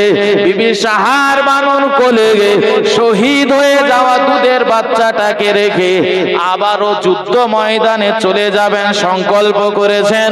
কিন্তু পিছু লেগেছে হযরতে আলী আকবর। সেও ছোট মানুষ। আলী আকবর হলো ইমাম হাসান রাদিয়াল্লাহু আনহুর ছেলে। চাচাজি, চোখের সামনে দেখতে পাচ্ছি আমার ভাই আজকে শহীদ হয়েছে, দুধ পান করা ভাই। আর আমি তো তার থেকে একটু বড়, আমার চোখের সামনে আমার থেকে কম বয়সী আমার দুধ পান করা ভাই আলী আসগার শহীদ হয়েছে। আর আমি আলী আকবর কেমন করে এখনো তাঁবুর ভিতরে থাকবো? আমিও যুদ্ধ ময়দানে যেতে চাই। ইমানের পাওয়ার। হযরতে আলী আকবর তরবারি নিয়ে যুদ্ধ ময়দানে ছুটে চলে গেলেন। যুদ্ধ তিনি করছেন, অনেকক্ষণ ধরে যুদ্ধ তিনি চালিয়ে যাচ্ছেন। কিন্তু ভুলে গেলে চলবে না, পেট কিন্তু তাদের প্রত্যেকের ক্ষুধার্ত আছে। গতকাল থেকে পানি পান করিনি, শরীর নিস্তেজ হয়ে আসছে, যুদ্ধ করছে ঠিক, কিন্তু তিনি ভাবছেন যদি একটা ঢোক পানি পান করার সুযোগ পেতাম যেন আমার শরীর আবার তাজা হয়ে যেত, শক্তি ফিরে পেতাম। কিন্তু হাত পা যেন আস্তে আস্তে নিস্তেজ হয়ে আসছে পানির জন্য, পানির কষ্টে থাকতে পাচ্ছেন না। তিনি চলে গিয়েছেন আবার তাঁবুর ভিতরে। কি করবে, তাঁবুর ভিতরেও তো পানি নেই। এইভাবে যুদ্ধ চলছে। ইমাম হুসাইন রাদিয়াল্লাহু তাআলা আনহুর সামনে আলী আকবরও শহীদ হয়েছে। তিনি আর কেমন করে থাকতে পারে? ইমাম হুসাইন রাদিয়াল্লাহু তাআলা আনহু এবার তিনি যুদ্ধ ময়দানে চলে গেলেন। এত পরিমাণে জোরে তিনি যুদ্ধ ময়দানে বীর বিক্রম বেগে লড়াই করতে শুরু করেছেন। সামনে যে শত্রু আসে, ইজিদ বাহিনীর দল থেকে যে শত্রু সামনে দেখতে পায় তাকে মেরে সঙ্গে সঙ্গে দুনিয়া থেকে বিদায় করে দেয়। যখন এমন কাজ দীর্ঘক্ষণ ধরে চলতে থাকে, ইমাম হুসাইনের সামনে কেউ গিয়ে ফিরে আসতে পারছে না। যাচ্ছে ইমাম হুসাইনের উপরে আঘাত করতে পারলেও দেখা যাচ্ছে সে আর ফিরে আসছে না, সে দুনিয়া থেকে বিদায় হয়ে যাচ্ছে। ভয়ে কেউ আর যাবে? শরীরে বলো 43 খানা তীরের আঘাত লেগে আছে, 45 খানা তরবারির আঘাত, এরপরেও তিনি যুদ্ধ চালাচ্ছেন, আর সামনে যে আসছে কেউ ফিরে যাচ্ছে না। এই দৃশ্য দেখে ইমাম হুসাইনের সামনে আর কেউ দাঁড়ানোর সাহস পাচ্ছে না, সবাই সাইডে চলে গেছে। ভয়, কারবালার প্রান্তর একেবারেই খালি হয়ে গেছে, কেউ নেই। তৃষ্ণায় বুক তো ফেটে যাচ্ছে। যাই, ফোরাত নদীর তীরেও তো কেউ নেই, এই সুযোগ যখন এসেছে একটু পানি পান করে আসি। ফোরাত নদীতে নামলেন, পানি তুললেন, পান করবেন, কিন্তু মনে পড়ে গেল তানার সেই দুধের বাচ্চা আলী আসগারের কথা। আমার হাতে যে পানি, এই পানি পান করাতে নিয়ে এসেছিলাম আমার পুত্রকে, কিন্তু পানি না পান করে তার বুকে তীরবিদ্ধ হলো। আব্বা হিসাবে সন্তানের প্রতি মায়া মহব্বত থাকে না? থাকে না? মানে নিজে না খেয়ে সন্তানদের খাওয়াই তো আমরা, নিজের খেতে মন চাচ্ছে, এরপরেও বাজার থেকে একটা খাবার নিয়ে এসেছি, ছেলেকে বলছি, মেয়েকে বলছি তোমরা খাও, ছেলেটা বলছে আব্বা, মেয়েটা বলছে আব্বা তুমিও একটু নাও। আমার মন চাইলেও আমি বলছি যে আমার না ভালো লাগে না, নিয়ে এসেছি তো অল্প, তোমরা খাও, আমার খেতে ভালো লাগে না। অথচ আব্বারও ভালো লাগে বলো। কিন্তু বাচ্চারা খেলে মনের দিক থেকে শান্তি পায়। যে পানি এখন আমার হাতে, এই পানি পান করাতে নিয়ে এসে তাকে শাহাদাত বরণ করতে হয়েছে। সেই পানি আমি পান করি কিভাবে? সেই পানি আমাকে পান করতে হবে, কিন্তু কিচ্ছু তো করার নেই, আমার শক্তি নেই। পানি পান না করে যুদ্ধ করেছি, এদিক থেকে শরীর দিয়ে রক্ত বার হয়ে যাচ্ছে, শরীর দিয়ে ঘাম বার হলে পিপাসা তো লাগবেই। আবার তিনি পানিটা নিয়ে এইভাবে ভাবতে দেখা গেল শত্রুপক্ষ থেকে একটা তীর ইমাম হুসাইনের কপালে এসে লেগেছে, আর লাগার সাথে সাথে গল গল করে হাতে রক্ত পড়েছে।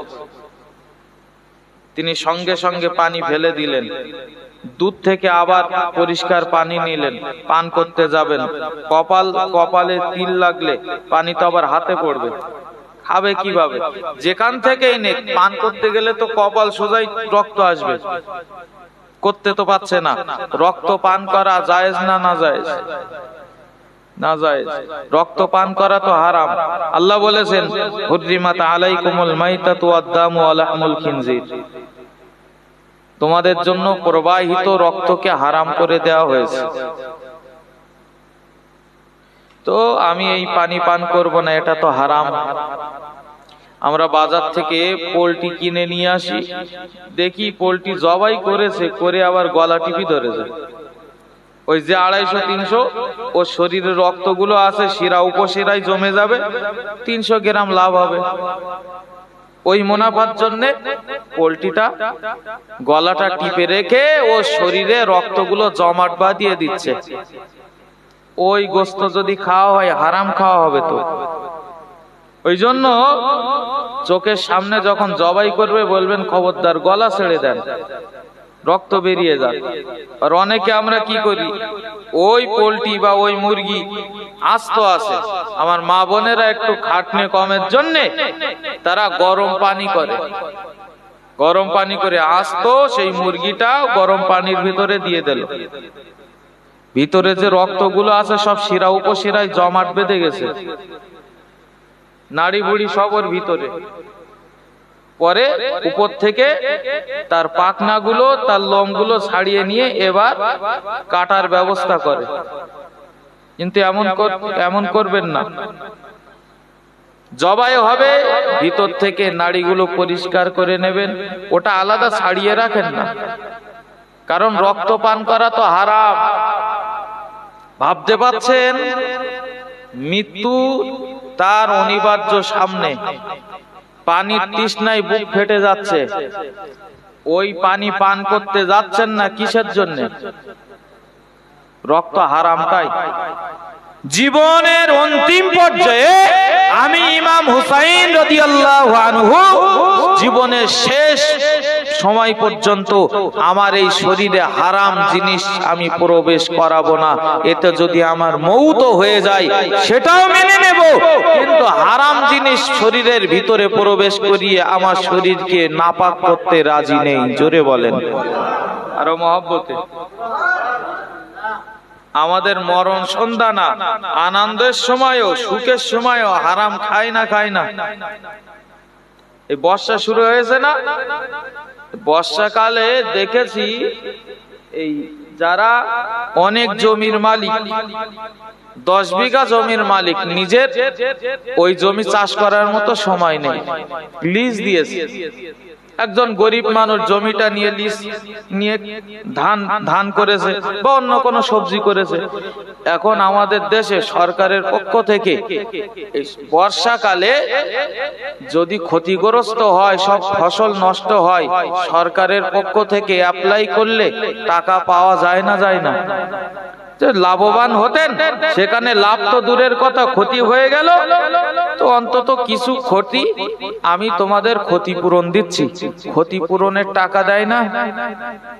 আচ্ছা, এই ক্ষতিপূরণের টাকা যখন সরকার দিচ্ছে, ক্ষতিপূরণের টাকা যে লিজ নিয়েছে ওই জমি সে নেয় না ওই জমির মালিক যে সে নিচ্ছে?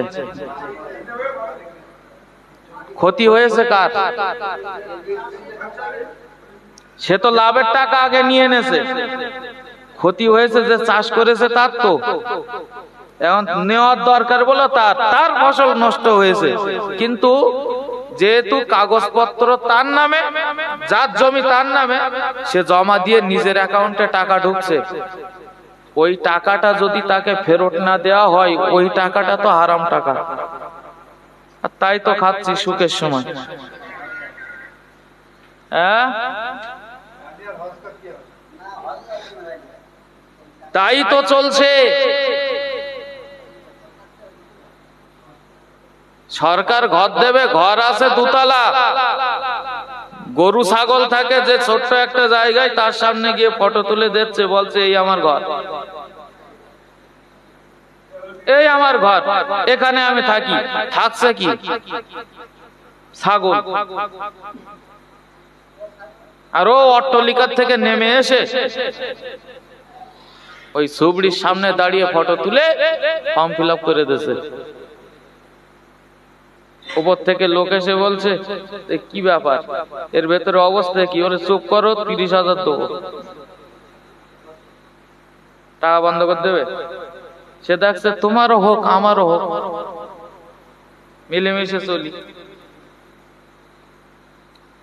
আজ ইমাম হুসাইন রাদিয়াল্লাহু আনহুর আমরা তানার এই জীবনী থেকে এই শিক্ষাটা নেব, যতদিন বেঁচে থাকবো ততদিন আমি হারামের সঙ্গে আপোষ করব না, হারাম জিনিস আমি খাবো না, পান করব না।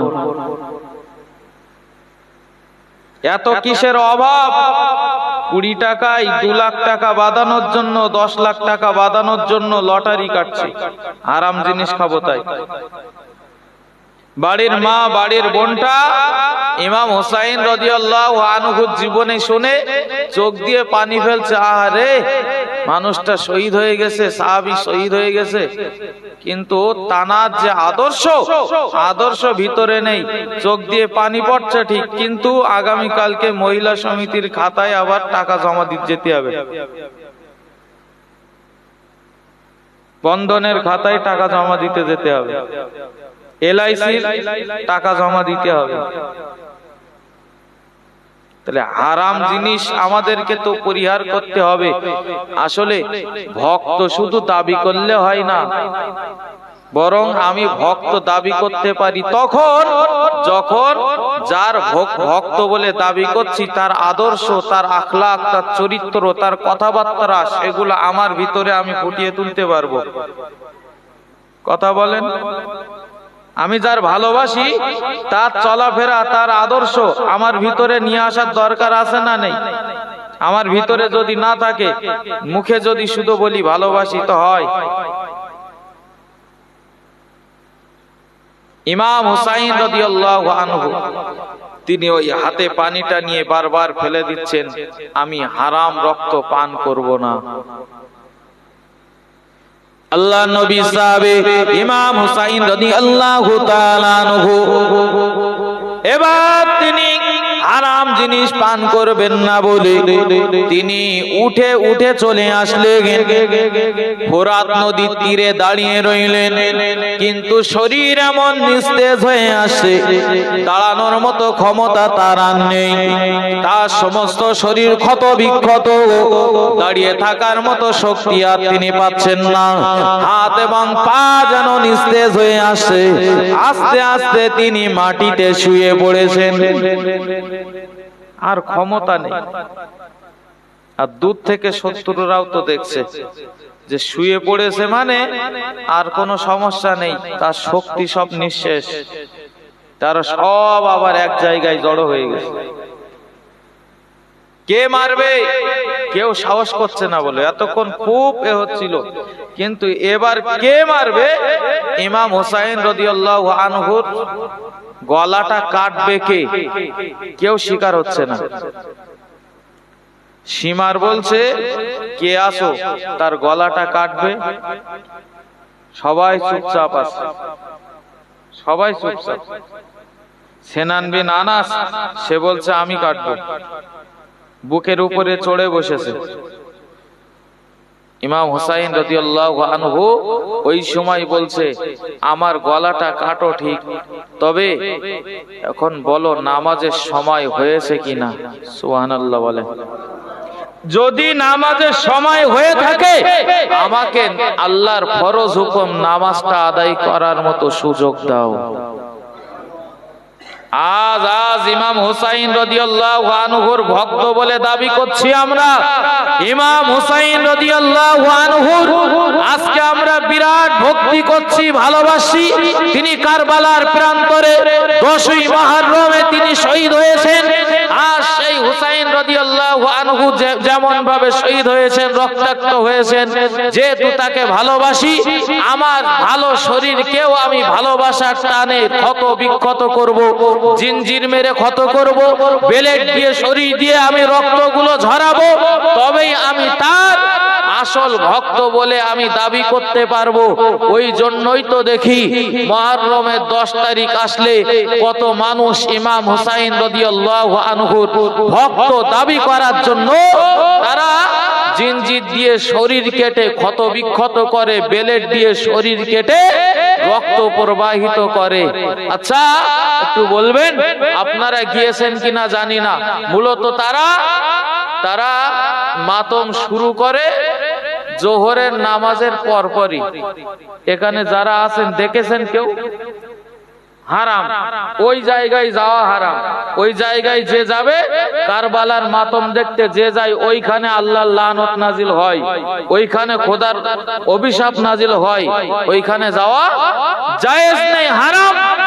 আজ আমাদের নিয়াত থাকে আশুরার দিন আসবে মানে, আশুরার দিন আসবে মানে সব থেকে বড় ইবাদত হলো রোজা রাখা। সেহরি উঠবো এই নিয়ত থাকে না, আমরা নিয়ত করে নেই যে আগামী কালকে যাব নালকেলবাড়ি। ভাই আপনাদের দিকে কোথায় আছে জানেন, অমুক জায়গায় যাব মাতম দেখতে। আচ্ছা কেউ আসেন একটু হাত তুলবেন, লজ্জার কিছু নেই, আমি জিজ্ঞাসা করবো। তাই যে গিয়েছেন জানতেন না, ছোটবেলায় যাওয়া পড়েছে, যুবক বয়সে যাওয়া পড়েছে, আজ যায়নি, তো কেউ গিয়ে দেখেছেন তাদের মাতম? এখানে কেউ আছেন? আপনি দেখেছেন? তারা কেরাম টাইমে শুরু করে? জোহরের পরপরই না? আচ্ছা জোহরের পরপরই শুরু হয়, প্রায় এশা পাইয়ে দেয় না, রাত হয়ে যায় প্রায়। তাই জোহরের নামাজ পড়ে লেগেছে আর এশার নামাজ পর্যন্ত প্রায়, এর ভেতরে নামাজ আছে না নেই? নামাজ আছে না? আসরের নামাজ আছে না? মাগরিব আছে না? আচ্ছা আজান হয়েছে, নামাজে রক্ত হয়েছে, তো তার ভক্ত তো আমি শরীর কেটে ক্ষত বিক্ষত করছি, আজান হয়েছে নামাজের সময়, যার জন্য যার ভালোবাসায় শরীর কাটছি, সেই মানুষটা মরণের আগ মুহূর্তে নামাজের কথা বলে গেছেন, নামাজের সময় হয়েছে কিনা জানতে চেয়েছেন। তো আমি তার এই আদর্শটাকেও ফলো করে, থাক আমার এখানে জিনজির, থাক আমার বেলেট, উজু করে নামাজ পড়ি। দেখেছেন কেউ? এ ভক্ত মানে কি? ভক্ত না সিটিং বাস? আপনি বলেন। প্রকৃতপক্ষে ওই মানুষেরা আসল ভক্ত যারা ইমাম হুসাইন রাদিয়াল্লাহু আনহুর আদর্শগুলো নিজেদের জীবনে বাস্তবে রূপ দিতে পেরেছে। তার আদর্শ, তিনি নামাজের কথা বলে গেছেন, আমরণ নামাজ ছাড়বো না মরণের আগ মুহূর্ত পর্যন্ত, তবেই আমি ইমাম হোসাইনের ভক্ত বলে দাবি করতে পারি। তোমার ভিতরে যদি নামাজ না থাকে, তুমি ইমাম হোসাইনের ভক্ত না, তুমি ইমাম হোসাইনের ভক্ত বলে দাবি করা চিটিং মানুষ। ভেতরে একরকম, বাইরে কাজ হচ্ছে আর এক রকম। আজ আমরা যারা সবরেসানি করার জন্য বসেছি, আজকে মজলিসের শেষে শাহাদায়ে কারবালা যারা শহীদ হয়েছেন, ইমাম হুসাইন রাদিয়াল্লাহু আনহু সহ প্রত্যেক শহীদ হুজুরদের জন্য আমরা দোয়া করব না? তাদের জন্য সবরেসানি হবে তো? ওই উদ্দেশ্যেই তো আজকে মজলিস, সবরেসানি হবে। আচ্ছা তাদের জন্য সবরেসানি হবে, আমরা করছি। আর বিকাল থেকে নিয়ে পর্যন্ত যারা শরীর দিয়ে রক্ত ঝরিয়েছে, আসলে আগামী কালকে খবরের কাগজে হেডলাইনে ছবি, আমরা যে চোখ দিয়ে পানি ফেলছি সবরেসানি করছি, আমাদের ফটো কলম পত্রিকায় দেখবেন না ওই হাতে জিনজিন নিয়ে মাতম করছে ওদের দেখবেন?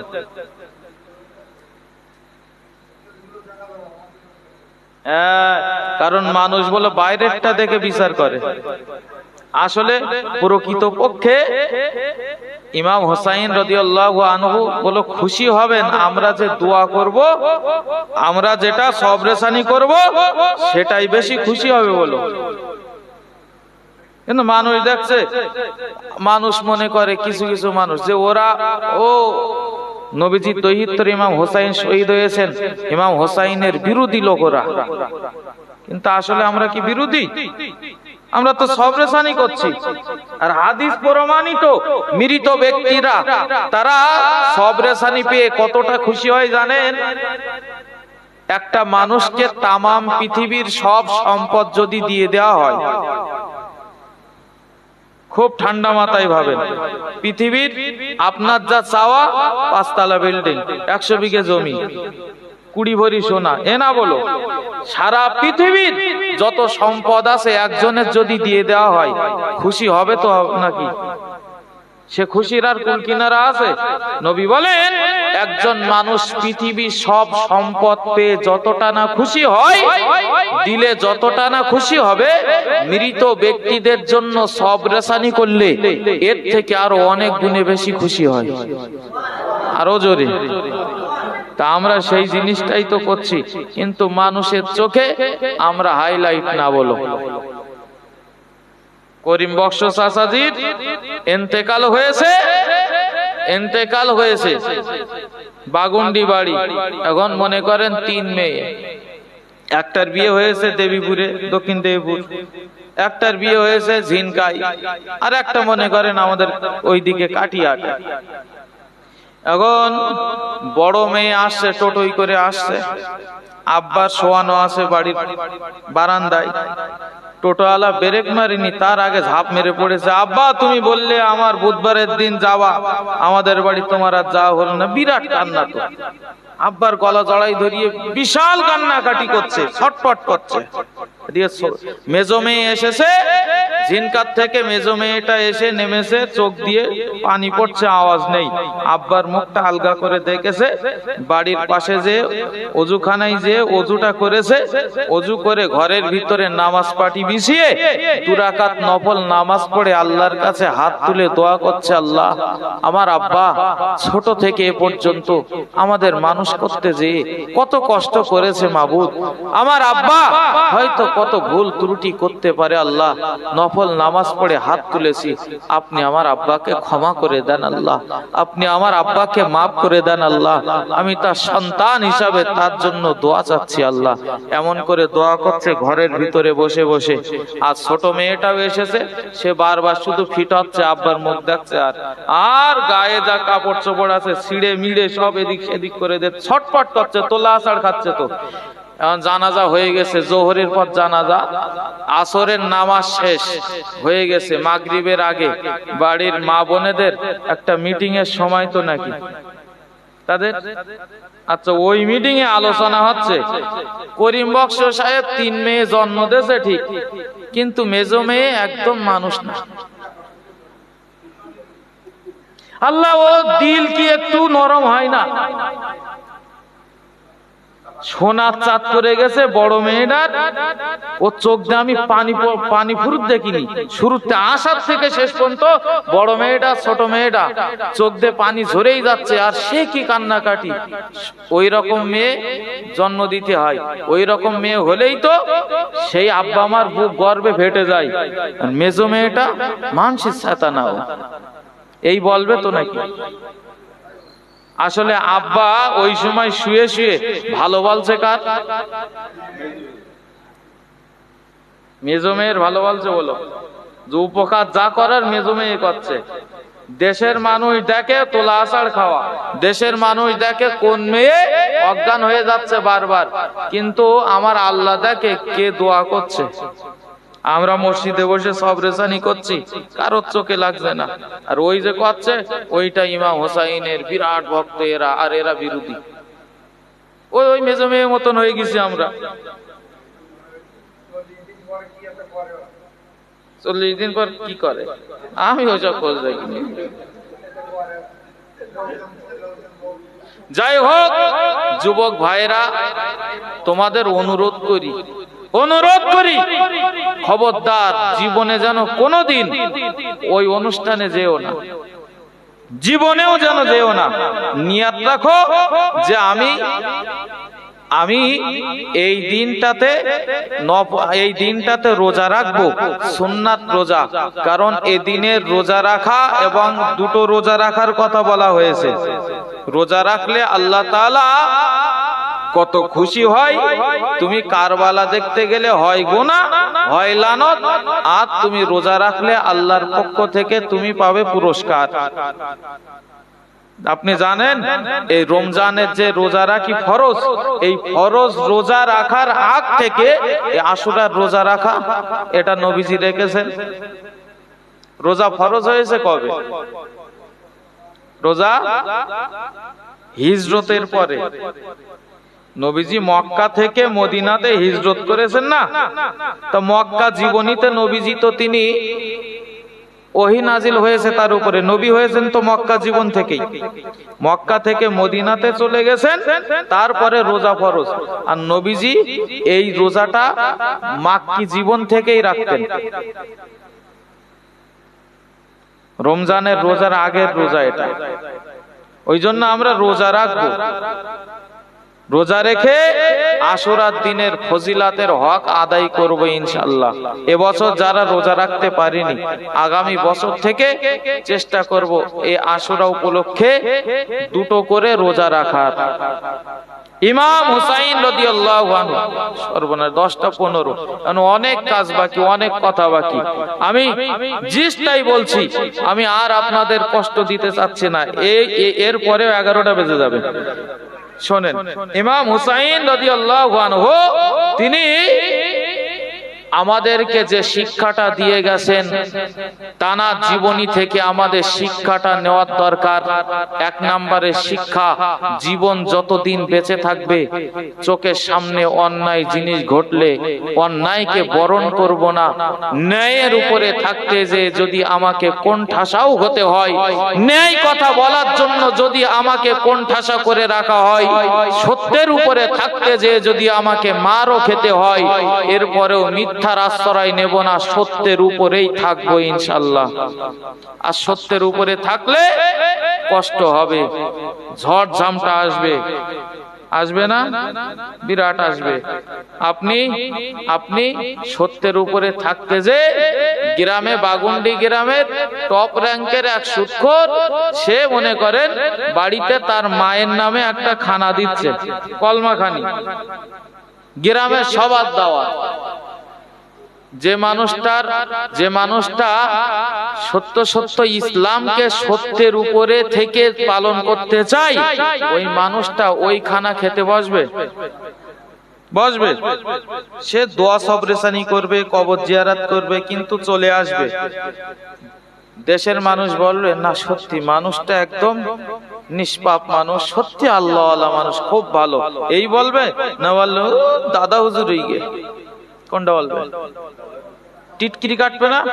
হ্যাঁ, ভাব দেখো, সবাই খাচ্ছে, অসুবিধা নেই, বড় হুজুর হয়ে গেছে, উনি খাবে না, উনি না খেলে কি হবে, কি ক্ষতি হবে, বন্ধ থাকবে? তার এই সমস্ত সমালোচনামূলক কথা, অবজ্ঞা করামূলক কথা শুনতে হচ্ছে তো। এরপরেও সত্যের উপরে দাঁড়িয়ে থাকবে সে, বলে বলুক, আমার কোন ঠাসা করে করুক, আমি চোখের সামনে দেখতে পাবো অন্যায় জিনিস ঘটছে, চোখের সামনে দেখতে পাবো এই ছেলেটা গালি দিচ্ছে, আমি তার প্রতিবাদ করব। তুমি কেন গালি দিচ্ছ? গালি দিতে নেই। ও লোকের ছেলে যা পারে করুক, গালি দেখ, চুরি করুক, ডাকাতি করুক, আমার কি? এটা বললে নবীজির হাদিস অনুযায়ী আমি চলতে পারলাম না, এবং ইমাম হুসাইন রাদিয়াল্লাহু আনহুর আদর্শ আমার ভিতরে আমি স্থান দিতে পারলাম না। 1 নম্বরের আমাদের শিক্ষা। 2 নম্বরের শিক্ষা হলো, যতদিন বেঁচে থাকবো ততদিন হারাম জিনিস খাবো না, কারণ তিনি মৃত্যু শয্যায় শায়িত, তিনি অন্তিম পর্যায়ে হারাম জিনিস পান করবেন না, রক্তে মিশানো পানি পান করা হারাম বলে পান করেননি। আমিও যতদিন বেঁচে থাকবো আমার শরীরের ভিতরে হারাম জিনিস আমি প্রবেশ করাবো না ইনশাআল্লাহ। 3 নাম্বার শিক্ষা তিনি আমাদের দিয়ে গেছেন, যতই বাধা আসুক, যতই বিপত্তি আসুক, যাই হোক না কেন, নামাজের ওয়াক্ত হয়ে গেলে নামাজ ছেড়ে দেব না, নামাজ আদায় করতেই হবে, কারণ এই নামাজটাই আমার আপনার কবরের সাথী হবে। বলো, দুনিয়ার টাকা, দুনিয়ার পয়সা, দুনিয়ার অর্থ, এগুলো কিছুই আমার আপনার সাথী হবে না। হাদিসে এসেছে, মৃত মানুষকে যখন কবরে শুইয়ে রাখা হয়, মানুষ যখন চলে যায়, কবরে তো কেউ থাকে না, ও একা থাকে, মৃত লাশ, সবাই চলে এসেছে। হাদিস শরীফ থেকে আমরা শুনেছি যে 2 সাইডের মাটির চাপ দিতে থাকবে। জানি তো সবাই নাকি, 2 সাইডের মাটি এমন জোরে চাপ দেবে, পাঁজরের হাড় গুলো ভেঙে চুরমার হয়ে যাবে। এ মনে হয় 2-3 জুম্মা আগে খুতবার ভিতরে হাদিসটা এসেছিল। 2-3 জুম্মা আগে যারা ইমাম সাহেব তারা খুতবাতে এই হাদিসটা পড়েছেন। আল্লাহর হাবিব বলেন, মৃত মানুষকে যদি সেই মানুষটা নামাজি হয় তাহলে ওই মানুষকে কবরে রেখে দেওয়ার পরে 2 সাইড দিয়ে কবর যখন এক জায়গায় হতে যাবে, মৃত মানুষটার ডান দিক থেকে কারা যেন কবরের মাটি প্রতিহত করবে। সুবহানাল্লাহ বলেন। আযাবের ফেরেশতা বলবে, তোমরা কারা? লাশের দিকে কেন আমাদের আগিয়ে আসতে দিচ্ছ না? মৃত মানুষটার কবর থেকে তারা বলবে, আমরা হলাম এই মানুষটার জীবনের নামাজ। জোরে বলেন। তোমরা জানো না মানুষটা শীত না, বর্ষা না, গরম না, কোনো কিছুই দেখেনি। যতই কষ্ট হয়েছে নাকি মানুষেরা শীতকালে কাঁথা কম্বলের ভিতরে, কাঁথার ভিতরে আরাম করছে, ঘরের ভিতরে আরাম করছে, আর এই মানুষটা ওই ঠান্ডার রাত্রে কাঁপতে কাঁপতে উঠে ঠান্ডা পানি দিয়ে ওযু বানিয়ে কাঁথা কম্বল দূরে সরিয়ে রেখে আল্লাহর ঘর মসজিদের দিকে চলে গেছে কাঁপতে কাঁপতে, ফজরের নামাজ আদায় করেছে। স্বস্তি করে একটু ঠান্ডার দিনেও, ঠান্ডার রাতে একটু ঘুমাতে পারিনি, মন চেয়েছে ঘুমিয়ে থাকতে, তারও ঠান্ডা লাগে, কিন্তু এই কবরে একটু শান্তি করে ঘুমাবে বলে ঘরের ভিতরে আর সে কাঁথা কম্বল মুড়ি দিয়ে শুয়ে থাকিনি। সুতরাং সারা জীবন মানুষটা কষ্ট করেছে। আযাবের ফেরেশতা, আর মানুষটাকে কষ্ট দিও না, স্বস্তি করে কিয়ামত পর্যন্ত ঘুমাতে দাও। জোরে বলেন। কবরে কে গিয়ে ঠেকাবে নামাজ যদি না থাকে? সুতরাং আমরা ইমাম হুসাইন রাদিয়াল্লাহু আনহুর পক্ষ থেকে এই শিক্ষাটাও নেব, যতদিন বেঁচে থাকবো এক ওয়াক্ত নামাজ ছেড়ে দেব না ইনশাআল্লাহ। সবাই বলেন না ইনশাআল্লাহ। দেখেন, নামাজ পড়লে বলো বিরাট কষ্ট হয় না, শুধু একটু ইচ্ছার অভাব। একই কাজ করেন, পাশাপাশি 2 জনের জমি আছে, একজন নামাজি আর একজন নামাজি না। এই মানুষটা নামাজ পড়ছে তার ইচ্ছা আছে বলে, আর মানুষটা নামাজ ছেড়ে দিচ্ছে শুধু তার ইচ্ছা শক্তি নেই বলে। যারা নামাজি মানুষ এমনিতেই কিভাবে নামাজের সময় হয়ে গেলে সময় বার হয়ে যায়, সেই মানুষটা নিজেও কল্পনা করতে পারে না। একটু নামাজ পড়ে দেখেন কত ভালো লাগবে। এক ওয়াক্ত নামাজ চলে গেলে আপনার সেদিনটাতে যে কত কষ্ট হয়, আর নামাজটা আপনি পড়বেন দেখবেন আপনার মনটা কত শান্ত থাকে, শান্তি শান্তি অনুভব হয়। একটু আল্লাহর হুকুম নামাজটা আদায় করার চেষ্টা করি। আমার বক্তব্যের শেষের দিকে এসেছি, আমি আপনাদের কাছে শেষ মুহূর্তে একটা দাবি করব। আপনাদের এ মাদ্রাসাতে ছোট্ট ছোট্ট বাচ্চারা তারা দ্বীনি ইলম হাসিল করে, তারা কোরআন শেখে, তারা হাদিস শেখে, নবীজির হাদিস শেখে, তারা এখানে পড়াশোনা করে। তো এ দুনিয়াতে আমরা কেউ চিরস্থায়ী থাকবো না। দান করার ফজিলত কি জীবনে বহু শুনেছেন, জানেন আপনারা। তো কে আছেন এই কটা জানলা, 2, 3, 4, 5, 6, সিঁড়ির ঘর 7টা জানালার কাজ লাগবে, স্লাইড কাজ লাগবে। এখানে অনেকেই আছেন, এই কাজগুলো আপনাদের কাছে আমি দাবি করছি। আল্লাহর কোন বান্দা আছেন 10টা হাত আমি দেখতে চাই, 10টা হাত দেখতে চাই, কাজগুলো লাগানোর জন্য 1000 টাকা করে দেবেন। 1000 টাকা করে 10 জন ব্যক্তির হাত দেখতে চাই। আল্লাহর কোন বান্দা আছেন, আল্লাহ আপনাকে শক্তি দিয়েছেন, আয় রোজগার করছেন, উপার্জন করছেন। কত মানুষ তো অসহায় হয়ে পড়ে আছে হসপিটালের বেডে, আল্লাহ তো আপনাকে সুস্থ রেখেছেন। সুস্থ রাখার মালিক কে বাপ? আমার কথার দিকে আপনারা খেয়াল করেন, সুস্থ রাখার মালিক আল্লাহ। হসপিটালে গিয়ে দেখবেন মাঝে মধ্যে কতদিন আছে আপনার বাড়ির মানুষ, তো বলে 3 মাস, 4 মাস, 6 মাস হসপিটালের বেডে শুয়ে আছে। বলো, তার অসুস্থ করেছেন কে? আর সুস্থ আপনার রেখেছেন কে? আল্লাহ। আল্লাহ সুস্থ রেখেছেন বলেই আপনি তো কাজকর্মগুলো করতে পারছেন। আল্লাহ যদি সুস্থ না রাখতেন তাহলে তো কাজকর্ম করা যেত না। আল্লাহ পরীক্ষা করেন, আমি তোমার শক্তি দিলাম কাজকর্ম করার, হাতের শক্তি দেওয়ার মালিক আমি আল্লাহ, পায়ের শক্তি দেওয়ার মালিক আমি আল্লাহ।